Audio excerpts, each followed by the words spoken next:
tenge mago weche go mago ula mabendo osebedo kata katimore sani koro waranga ne gigo matimore kaunti ma Kisumu mondo mi waranga ne nitiere jal mabendo otimne ng'eto odiochieng' manyoro jalo osebedo ka kwalo ma en kuwo mar transfoma mabendo osebedo kacha ka okwako gwenge mopogore opogore nyakoro Ramogi jwang' jo kaunti ma Kisumu osebedo ka ywak mano nyaka kaunti ma Libamba koro ng'eto ma kamae mano miyo jalni igni madhi 20 mano modhi bedo go kacha ka entiere e od twech chalo nade to jodak wacho nade kaachiel koda ka bang' ng'eto ma kamano mano chiw odiochieng' manyoro James Okoth ang'e ni sigana machalo kama kendo kata ka wanyalo yude nitie chenro mopogore opogore ang'e na wawinj kanyo kaka bura osechak yal kaachiel koda ka jopiny mano ka gintiere kacha e dono mantiere kaunti ma Kisumu gik mathoth ahinya chako timore mano kinde ma gigi duto imedo mana lugi achiel kachiel to nyaka sani onya bedo fungruok machal nade. On the 12th count, the accused is hereby sentenced to serve.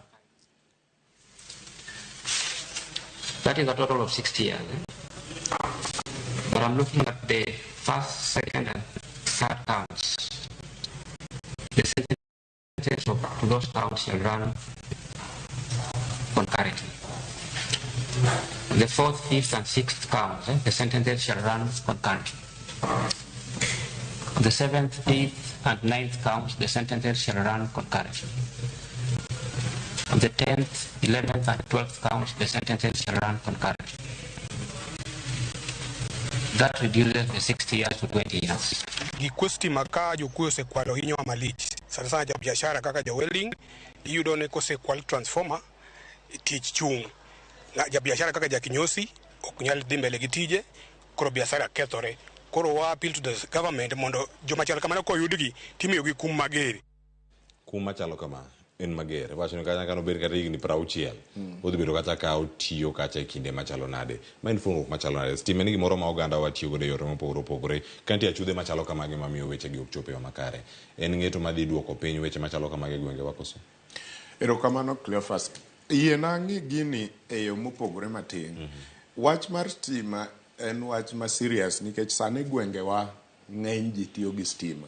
To stima ochalo yo achiel kuom yore ma ji yudo godo yuto gi kata pok gi mana kaka jal moro osewacho kanyo nitie ji mang'eny ineno kinde manadongo ne ng'eny ne olielwa gi makas kaeto bang'e kinyosi obiro to sani onge ng'ama ilielo maonge stima e gwenge ka nyiso ni ji mang'eny stima ni ondiko e yore mag kinyosi welding to gi gik makamago to yiena mondo ang'e gini beyond twejni ng'ani aneno ka en ng'at achiel to samoro chalna ni transformer ni ok inyal dismantle ng'at achiel nitie group moro ka nyaka bed ni nitie jok manotiyogo ma gin godo e kweth mar maundu ni to bende ok gigony gi agonya nikech gihero gonyo gigo to gikano nitie market kuma giuse gigi kata kaka gigi kelo negi ohala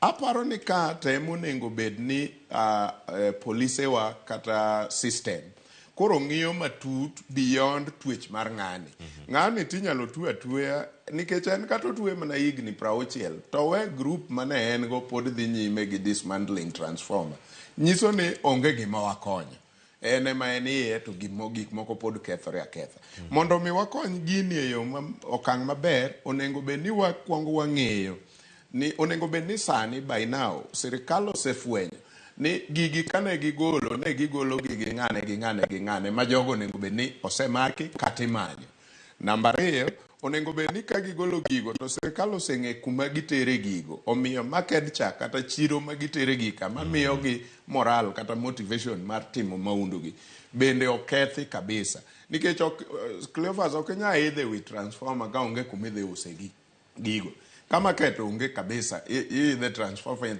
ni mokwongo ki idhe transformer i risk ngimani ok inyal risk ka onge ohala midwa yude to koselor chiro kumitere gika to ibro neno ni onge tiende we amany tich machielo so sirikal onengo bed ni sani miyowa nonro matut kuom investigations mosetim gi police kata the authorities mondo wang'e ni gini ok bi chako timore but twe ng'ani kae kore ka to wan e mudho wakia ni jok mage manotiyogo, wakia ni kuonde mage magiuse gigi, nyiso ni gini nyalo dhi nyime kendo. Nyakoro mage jwang' pod gimana paro